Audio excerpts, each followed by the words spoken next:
सरफराज अहमद ने मोहम्मद आमिर को शाहीन शाह अफरीदी से बड़ा बॉलर करार दे दिया है। मोहम्मद आमिर और बाबर आजम की लड़ाई के मामले में वहाब रियाज जो पाकिस्तान के स्पोर्ट्स मिनिस्टर हैं, उनने मोहम्मद आमिर के हक में बड़ा बयान दे दिया है। बाबर आजम के लिए एक इंतहाई बुरी और परेशान कुन खबर जो है वो सामने आ गई है। न्यूजीलैंड की टीम ने पाकिस्तान में लंका डालने के लिए एक नई जो मंतक है वो ढूंढ ली है। अस्सलाम वालेकुम, मैं हूं मलिक अब्दुल रहमान और मैं अपने यूट्यूब के चैनल पर तमाम नाज़रीन को खुशामदीद कहता हूं।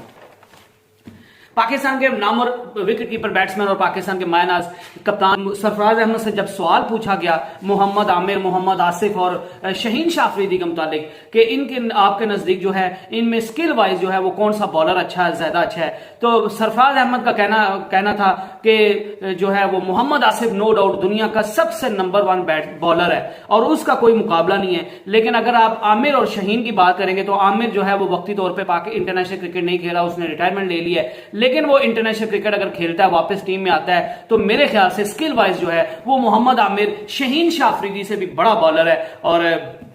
मैं उसको मोहम्मद आसिफ को पहले नंबर पे रखूंगा, शाहीन शाह अफरीदी को तीसरे नंबर रखूंगा और मोहम्मद आमिर को दूसरे नंबर पे रखूंगा, क्योंकि मेरे नजदीक अगर मोहम्मद आमिर जो है अब भी इंटरनेशनल क्रिकेट में वापस आते हैं, जो कि उनका हक बनता है और उनको इंटरनेशनल क्रिकेट खेलनी भी चाहिए, तो मेरे नजदीक जो है मोहम्मद आमिर शाहीन शाह अफरीदी से भी ज्यादा स्किलफुल बॉलर है, वो आपको अच्छा परफॉर्म करके दे सकता है। जब उनसे एक और सवाल उनसे पूछा गया कि जो है वो आप क्वेटा ग्लैडिएटर की टीम को छोड़ देंगे या नहीं छोड़ेंगे, तो उनका कहना था कि मेरा क्वेटा ग्लैडिएटर को कोई छोड़ने का इरादा नहीं है, क्योंकि जो नदीम उमर भाई हैं इनने मेरा कैरियर बनाया, क्योंकि मैं पीएसएल तो अब खेलने लगा हूं, जब इसके अभी 8 सीजन हुए हैं, लेकिन मैं एज ए जब क्रिकेटर ग्रूम हो रहा था तो उसमें नदीम उमर भाई का बड़ा जो है वो मुझे बड़ा साथ हासिल हुआ है, क्योंकि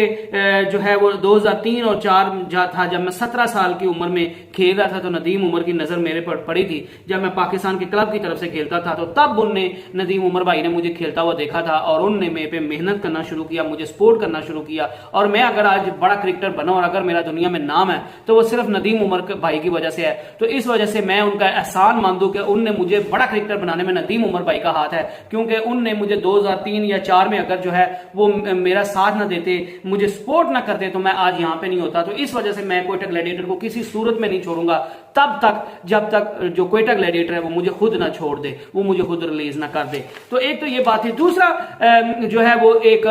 आप सभी को पता है कि वहाब रियाज जो है वो पाकिस्तान के पंजाब के स्पोर्ट्स मिनिस्टर बन गए। तो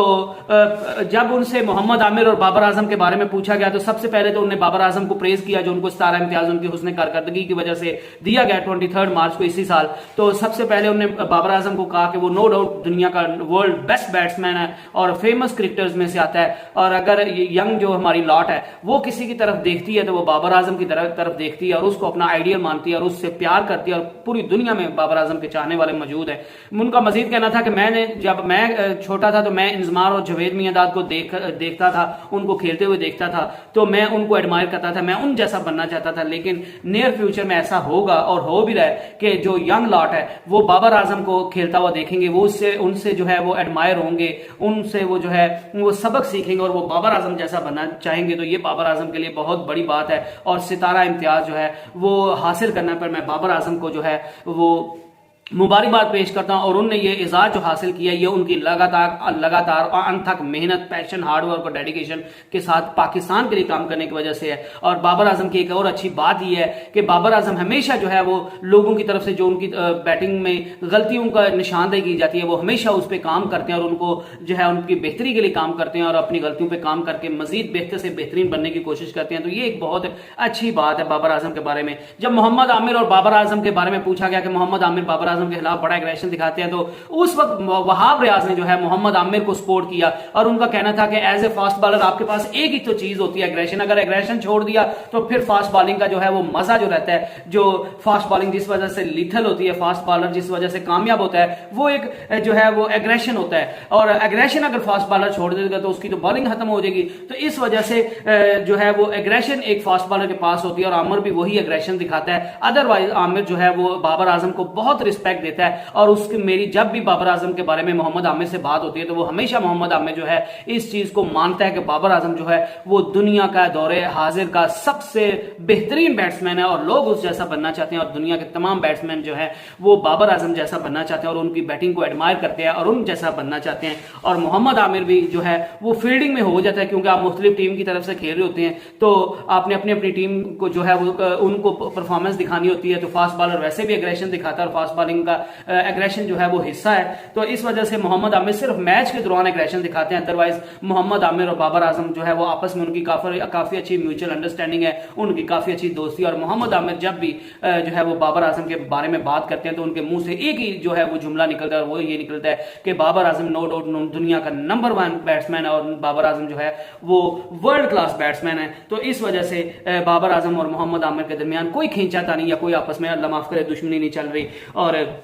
बाबर आजम के बारे में जिस तरह उन्होंने बताया कि बाबर आजम के बारे में अच्छी बात यह है कि वो हमेशा अपनी गलतियों की जो निशानदेही लोगों की तरफ से की जाती है वो उन पे काम करते हैं और उनको बेहतर करते हैं और अपनी बैटिंग में मजीद निखार लाते हैं। यही एक बंदे की कामयाबी का निशानी होती है। तो बाबर आजम के लिए जी तीसरी बड़ी खबर यह है कि बाबर आजम के लिए एक बड़ी बुरी और परेशान कुन खबर सामने आ गई है क्योंकि आप सभी को पता है कि पाकिस्तान वर्सेज अफगानिस्तान के दरमियान जो 3 T20 मैचेस सीरीज जो पाकिस्तान ने पहली बार अफगानिस्तान से कोई बायलैटरल सीरीज हुई थी पाकिस्तान वर्सेस अफगानिस्तान के दरमियान T20 की और वही पाकिस्तान हार गया 2-1 से हार गया और उसका सिला जो है वो अफगानिस्तान को आईसीसी की रैंकिंग में मिला और राशिद खान जो है वो नंबर 1 बॉलर जो है वो T20 के बन गए। इससे पहले भी राशिद खान 2018 में भी नंबर 1 T20 के बॉलर रहे हैं और जिस तरह वो बॉलिंग करते हैं वो वाकई दुनिया के नंबर 1 बैट्समैन है। इसके अलावा जो है वो बाबर आजम के लिए परेशान कुन खबर यह है कि बाबर आजम को चूंकि अफगानिस्तान की सीरीज के खिलाफ जो है वो ड्रॉप कर दिया गया था तो इसकी वजह से बाबर आजम जो आईसीसी की रैंकिंग है बैटिंग रैंकिंग जो है जिसमें पहले तीसरे नंबर पे थे उनने एक दर्जा जो है वो नीचे आ गए हैं और अब वो T20 के बैट्समैन में पहले जो चौथे बैट्समैन के स्पॉट पे आ गए हैं। पहले वो तीसरे स्पॉट पे थे अफगानिस्तान के खिलाफ सीरीज से पहले और अब जो है उनकी एक दर्जे तनजली हो गई और वो चौथे नंबर पे आ गए। तो ये बाबर आजम के लिए बुरी बात है लेकिन इंशाल्लाह पाके बाबर आजम जब भी खेलेगा तो वो दोबारा अपना स्पॉट जो है वो हासिल कर लेगा, ये कोई इतनी टेंशन वाली बात नहीं है। इसके अलावा शादाब खान जो है वो पाकिस्तान वर्सेज अफगानिस्तान के दरमियान जो मैचेस खेले गए उसमें पाकिस्तान को लीड कर रहा था, उनके लिए बड़ी खुशी की बात है क्योंकि शादाब खान ने 8 स्पॉट जो है वो जंप लगाई है और T20 में वो चौथी पोजीशन पर आ गया और वो दुनिया के चौथे बेस्ट ऑलराउंडर बन गए हैं। और इसके अलावा अगर बात करें तो वो उनने T20 बॉलिंग में भी जो है वो 6 दर्जे छलांग लगाई है और वो 12वें दुनिया के बेस्ट T20 बॉलर बन गए। इसके अलावा बात करेंगे कि पाकिस्तान वर्सेस न्यूजीलैंड के दरमियान जो 5 T20 और 5 ODI मैचेस का जो सीरीज है वो पाकिस्तान में खेली जानी है और जो 13-14 अप्रैल से स्टार्ट हो रही है। तो उसके लिए न्यूजीलैंड ने एक तरकीब ढूंढी है कि हम पाकिस्तान को किस तरह पाकिस्तान में मात दें। तो उनने एक अजीब तरीका ढूंढ लिया है। उनने पाकिस्तान को पाकिस्तान में हराने का एक अजीबोगरीब और पाकिस्तान की लंका ढाने के लिए पाकिस्तान के अंदर से एक प्लेयर ढूंढ लिया है और वो प्लेयर कोई और नहीं है, पाकिस्तान के मिस्ट्री स्पिनर, पाकिस्तान के मायना स्पिनर सकलैन मुश्ताक को उनने ढूंढा है। और उनने सकलैन मुश्ताक को पाकिस्तान वर्सेस अफगानिस्तान के दरमियान जो पाकिस्तान वर्सेस न्यूजीलैंड के दरमियान जो जिसको टॉम लैथम जो हैं वो लीड करें T20 की टीम को, तो उनने सकलैन मुश्ताक को as a consultant of New Zealand cricket team जो है वो मुकर्रर कर लिया है ताकि सकलैन मुश्ताक चूंकि पाकिस्तान की टीम को भी जानते हैं और वो पाकिस्तान की जो है वो स्ट्रॉन्गेस्ट पॉइंट्स स्ट्रॉन्गेस्ट एरियाज को भी जानते हैं, वीकेस्ट एरियाज को भी जानते हैं, तो वो हमारे लिए काफी जो है वो फायदेमंद होंगे। तो इस वजह से सकलैन मुश्ताक जो है वो न्यूजीलैंड ने पाकिस्तान वर्सेस न्यूजीलैंड के दरमियान जो 5 T20 और 5 ODI खेलने हैं उसके लिए अपना कंसल्टेंट मुकर्रर कर लिया है। अगर इसके अलावा बात करें पाकिस्तान के हेड टू हेड मुकाबलों की न्यूजीलैंड के साथ, तो अब तक पाकिस्तान वर्सेस न्यूजीलैंड के दरमियान जो है वो 110 मैचेस खेले गए हैं जिसमें पाकिस्तान का बड़ा हल्का सा भारी रहा है और पाकिस्तान ने 56 मैचेस जीते हैं, न्यूजीलैंड ने सिर्फ और सिर्फ जो है वो 5 मैचेस जीते हैं।